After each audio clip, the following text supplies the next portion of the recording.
The Japanese art of Notan is a form of design created to focus on dark and light areas. It is actually a Japanese word meaning dark light, focusing on the interaction between positive and negative space. Okay, so in the world of art, we have two concepts of space. We have positive and negative space. So I'm going to show you this photo. This is just a picture of a model. The positive space in this photo is actually the woman that's in the photo. The subject, whatever it is we're looking at, is our positive, and everything around her becomes the negative. But sometimes it could flip. For instance, you've seen this picture maybe before. If you're seeing a vase, which is what's the black, this becomes our positive space. But if you look carefully, you're also going to see two faces facing each other. This is our negative space, but if you're seeing the faces first, then for you, the positive space is what you see first. And then whatever fills in the background is your negative space. So you see how it can be different for everybody depending on how you look at things. For instance, this photo, this is mostly a negative space. We have a little tree down here, but the sky is so big and it takes most of the space. This becomes mostly negative space. For this project, you're going to need a white piece of paper and a little black square from a construction paper, okay? And you can draw any design you want, anything you want to draw on here. I'm just going to start by drawing this little bird.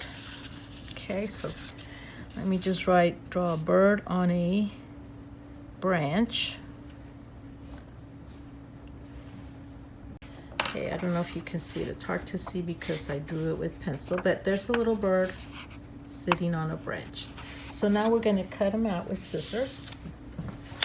And you're going to make sure that you follow your lines as you cut the little bird. Here we go. Now I have taken out the positive, which is my bird, and left a blank area, which is the negative.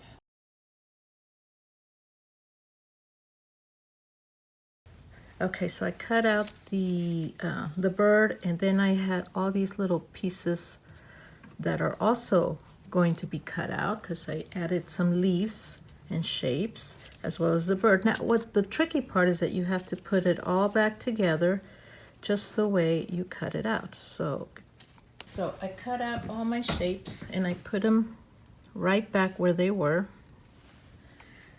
Now, this is going to take a little bit of practice, so be careful. So what I'm going to do is each piece, and I have to use a pencil because my fingers are too fat. Each piece you're going to take just the way it is and flip it over and line it up right here at the line. Okay, same thing with the bird. So what we're doing is we're creating positive and negative spaces, and we're going to glue them down so that they reflect, they mirror each other.